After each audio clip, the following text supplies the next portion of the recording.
Welcome to Unit 4, the weirdest of all of our units. This era is known vaguely as the Early Republic, the first few decades of true independence after the Revolutionary Era. And this period is a lot. If you find this unit confusing and kind of hard to pin down, you're not alone. I like to think of the theme of Unit 4 as the emerging American identity. Who are we now that we're a united, independent country? This is also the first unit that really wants you to consider change and continuity over time.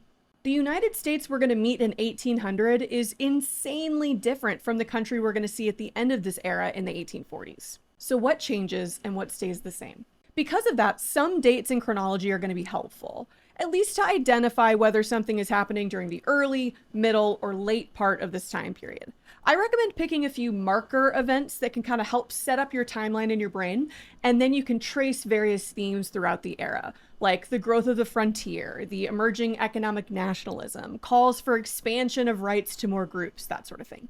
If you just want to use my dates, I like remembering that 1800 was the election of Jefferson. That starts off the era with an old school founding father. 1812 was, well, the War of 1812.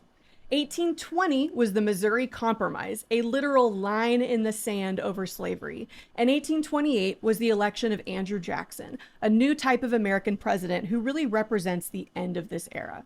Now, all of those should make a lot more sense by the end of this time period, but that gives us a marker event in about every decade so that when we come across other events, people, and topics, we can situate them within their right context. The easiest way to think about this unit is that the United States is incredibly young and still figuring itself out during this era. We're having an identity crisis. Especially after the War of 1812, these are the first few decades of true independence without the direct influence of Europe. So what do we decide to do? Who are we? How do we see ourselves as different from the old world?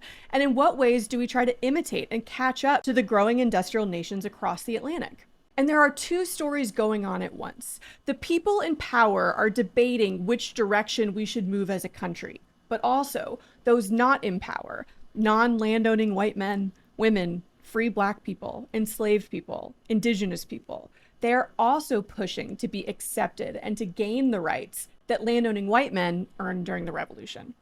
Good luck and enjoy.